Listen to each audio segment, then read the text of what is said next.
ഓം ശാന്തി. ജോലി സ്വന്തമാക്കാൻ എങ്ങനെയാണ് നമ്മൾ മെഡിറ്റേഷൻ ചെയ്യേണ്ടത്? ഇരുന്ന് മെഡിറ്റേഷൻ മാത്രം ചെയ്തതുകൊണ്ട് ഒരാൾക്കും ഒരിക്കലും ഒരു ജോലിയും സ്വന്തമാക്കാൻ സാധിക്കില്ല, ഒന്നും നേടാൻ സാധിക്കില്ല. തീർച്ചയായും നിങ്ങൾ എന്താണോ ലക്ഷ്യം വെച്ച് പഠിക്കുന്നത്, ഏത് ജോലിയാണോ മുന്നിൽ കാണുന്നത്, ആ ജോലിയെ സ്വന്തമാക്കുന്ന രീതിയിലുള്ള ഇൻഫർമേഷൻസ്, നോളേജ് തറോ സ്റ്റഡിയിലൂടെയും ട്രെയിനിങ്ങിലൂടെയും നിങ്ങൾ നേടിയെടുക്കാൻ വേണം.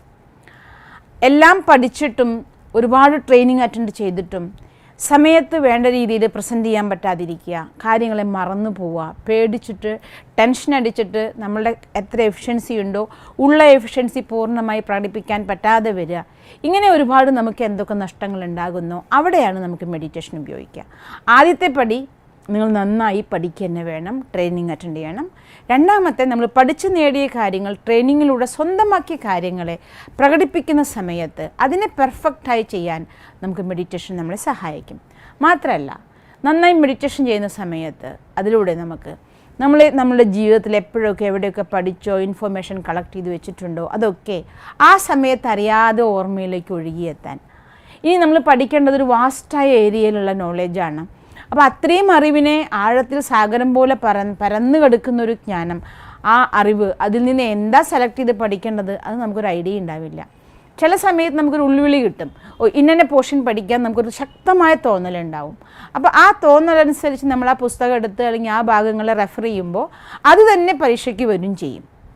ഇത്തരം ഉൾവിളി നമുക്ക് ലഭിക്കാൻ, അഥവാ നമ്മുടെ ഇൻസൈറ്റിലൂടെ നമ്മൾ ഏത് ഏരിയ നമ്മൾ പഠിക്കണം, എന്ത് ടച്ച് ആവണം, അല്ലെങ്കിൽ ഏതാണ് നമ്മൾ റെഫർ ചെയ്യേണ്ട ഭാഗം, അങ്ങനത്തെ ടച്ചിങ് കിട്ടാൻ അതിനും മെഡിറ്റേഷൻ നിങ്ങളെ സഹായിക്കും. കാരണം മെഡിറ്റേഷൻ ചെയ്യുമ്പോൾ, മെഡിറ്റേഷൻ എന്ന് പറയുന്നത് തന്നെ നമ്മുടെ ഉള്ളിലെ പോസിറ്റീവ് എനർജീനെ ഹൈലി ചാർജ് ആക്കുകയാണ്.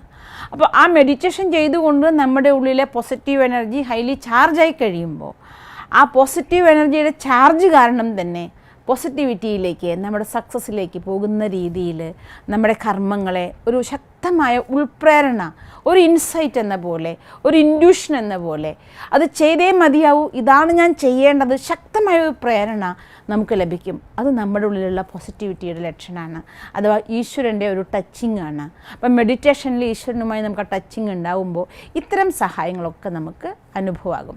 അപ്പോൾ ഇതൊക്കെ നമുക്ക് പഠിക്കാനായിട്ടും ആ പഠിച്ചതിനെ കൂടുതൽ പെർഫോം ചെയ്യാനുള്ള കോൺഫിഡൻസ് വർദ്ധിക്കും. അതുപോലെ ഒരു ഇൻ്റർവ്യൂ അറ്റൻഡ് ചെയ്യുകയാണെങ്കിലും ആ സമയത്ത് നിർഭയമായിരിക്കാനുള്ളൊരു മനസാന്നിധ്യം, മനഃശക്തി തീർച്ചയായിട്ടും വീണ്ടും വീണ്ടും അഭ്യാസത്തിലൂടെ നമുക്കത് ലഭിക്കും. ഇനി അഭ്യാസത്തിലൂടെ ലഭിച്ചാലും ചിലർക്കത് പെർഫോം ചെയ്യേണ്ട സമയം വരുമ്പോൾ വല്ലാത്തൊരു ഭയം അവരെ ആക്രമിക്കും. പക്ഷേ മെഡിറ്റേഷൻ ചെയ്തുകൊണ്ട് ഈശ്വരനുമായ ഒരു ഫ്രണ്ട്ഷിപ്പ്, അഥവാ നമ്മൾ ലിങ്ക് ക്രിയേറ്റ് ചെയ്താൽ അത്തരം സമയങ്ങളിലൊക്കെ നമുക്കൊരു ശാന്തമായ ഒരു മനസ്സും ഒരു ആത്മവിശ്വാസവും ഒരു ആത്മധൈര്യവും ഒക്കെ നമുക്ക് അനുഭവം സാധിക്കും. ഈ മെഡിറ്റേഷനെ നമുക്ക് നമ്മുടെ ജീവിതത്തിൽ ഉപയോഗിക്കാൻ വേണ്ടി രണ്ട് പ്രത്യേക സങ്കല്പങ്ങളെ, അതിനെ നമ്മൾ സ്വമാനം എന്ന് പറയും.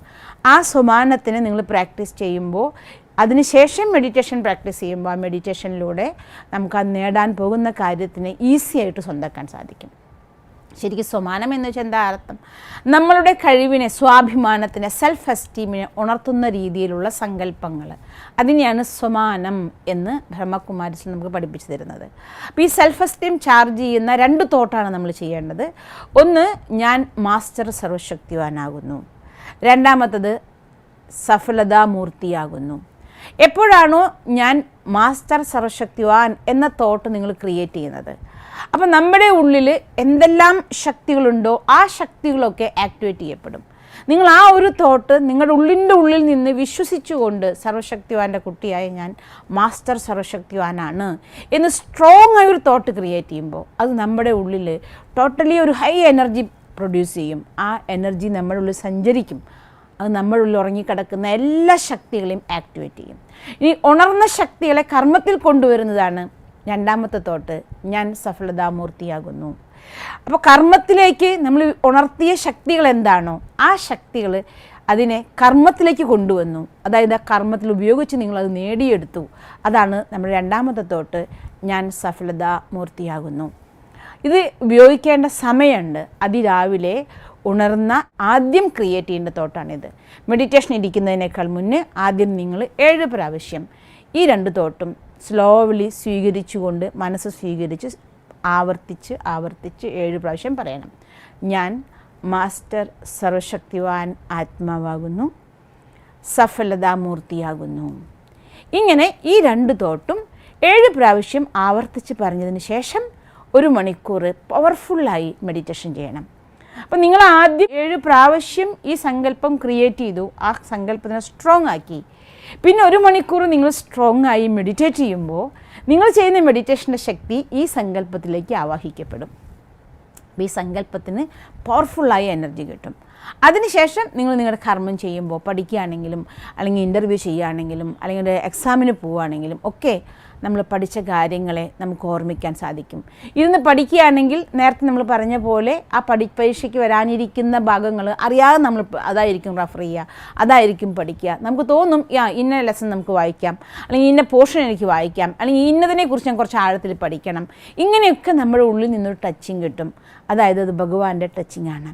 എപ്പോഴാണോ ഇത്രയും പോസിറ്റീവായൊരു തോട്ട്സിനെ നിങ്ങൾ ക്രിയേറ്റ് ചെയ്യുന്നത്, നമ്മുടെ ബ്രെയിനിൻ്റെ ഉള്ളിൽ നിന്നും ഒരു വളരെ പോസിറ്റീവ് എനർജി ക്രിയേറ്റ് ചെയ്യപ്പെടും. അത് നമ്മുടെ ശരീരത്തിൻ്റെ ഉള്ളിൽ മുഴുവൻ ഒരു നല്ല ഉത്സാഹോന്മേഷം തരും. നിങ്ങളുടെ കർമ്മത്തിലേക്ക് ഉത്സാഹോന്മേഷമുള്ളവരാക്കിക്കൊണ്ട് നിങ്ങളെ ആക്റ്റീവായി പ്രവർത്തിക്കാൻ സഹായിക്കും. പക്ഷേ ഒരു പ്രിക്കോഷൻ, ഇതെല്ലാം നമ്മൾ പ്രാക്ടീസ് ചെയ്യും. അത് കഴിഞ്ഞതിന് ശേഷം അയ്യോ എന്നെക്കൊണ്ട് പറ്റാവോ, ഞാൻ ജയിക്കാവോ, സാധിക്കാവോ, ഞാനൊക്കെ ചെയ്തിട്ടൊക്കെ ഉണ്ട് പക്ഷേ എനിക്കാവുമോ, ഈ ഒരു തോട്ട് നിങ്ങൾ ഒരിക്കലും ക്രിയേറ്റ് ചെയ്യരുത്. എപ്പോൾ നിങ്ങൾ ഇങ്ങനൊരു തോട്ട് ക്രിയേറ്റ് ചെയ്യുന്നു, അപ്പോൾ നിങ്ങൾ അതുവരെ സമ്പാദിച്ച ആ ഊർജ്ജമൊക്കെ ചോർന്നു പോകും. നെഗറ്റീവ് തോട്ട് പെട്ടെന്നാണ് നമ്മുടെ ഊർജ്ജത്തെ ഫുൾ ഡിപ്ലീറ്റ് ചെയ്ത് കളയുക. അതുകൊണ്ട് ഇങ്ങനൊരു നെഗറ്റീവ് തോട്ട് ഒരിക്കലും ക്രിയേറ്റ് ചെയ്യരുത്. ഒരിക്കൽ ഭഗവാനെ സ്നേഹിച്ച് ഭഗവാനെ സമർപ്പിച്ച് വിധിപ്രകാരം ഞാൻ പഠിക്കാൻ ആരംഭിച്ചാൽ നിങ്ങൾക്ക് ആ ലക്ഷ്യത്തിലെത്താൻ സാധിക്കും. ഇനി ഇതിൻ്റെ ഒപ്പം തന്നെ നിങ്ങളൊരു വിഷൻ ടെക്നിക്ക് കൂടി ഉപയോഗിക്കണം. ഈ വിഷൻ ടെക്നിക്കും ഈ മെഡിറ്റേഷൻ്റെ പ്രാക്ടീസും 21 ദിവസം നിങ്ങൾ നിരന്തരമായി ചെയ്തിരിക്കണം. എന്താണ് വിഷൻ ടെക്നിക്ക്? നിങ്ങൾ ആ പരീക്ഷ എഴുതുന്നതായിട്ടും അല്ലെങ്കിൽ പരീക്ഷ എഴുതി പാസ് ഒരു ജോലിക്ക് വേണ്ടിയാണ് നിങ്ങൾ ചെയ്യണമെന്ന് വിചാരിച്ചോളൂ. നിങ്ങൾക്ക് ആ ജോലിയുടെ അപ്പോയിൻമെൻറ്റ് ഓർഡർ കയ്യിൽ കിട്ടിയിരിക്കുന്നു. സന്തോഷത്തോടെ ആ ഓർഡർ നിങ്ങൾ പൊട്ടിച്ച് വായിക്കുന്നു, ജോലിക്ക് പോകുന്നു, ഓഫീസിലെത്തുന്നു, വളരെ ഹാപ്പി ആയിരിക്കുന്നു, വീട്ടുകാരൊക്കെ സന്തോഷിക്കുന്നു, നിങ്ങളും വളരെ സന്തോഷിക്കുന്നു. അങ്ങനത്തെ ഒരു ഫീലിംഗ്, ആ ഒരു വിഷൻ നിങ്ങൾ കാണണം. എത്ര കൂടുതൽ വ്യക്തമായിട്ട് നിങ്ങൾ ആ വിഷൻ കാണുന്നു, നിങ്ങളുടെ ബ്രെയിനിൽ നിങ്ങൾക്ക് ഫീൽ ചെയ്യുമ്പോൾ സംഭവിച്ചതായിട്ട് ഫീൽ ചെയ്യും, ആ കാര്യം നടന്നിരിക്കും. അത്രയും സ്ട്രോങ് ആയിട്ട് വിഷൻ കാണണം.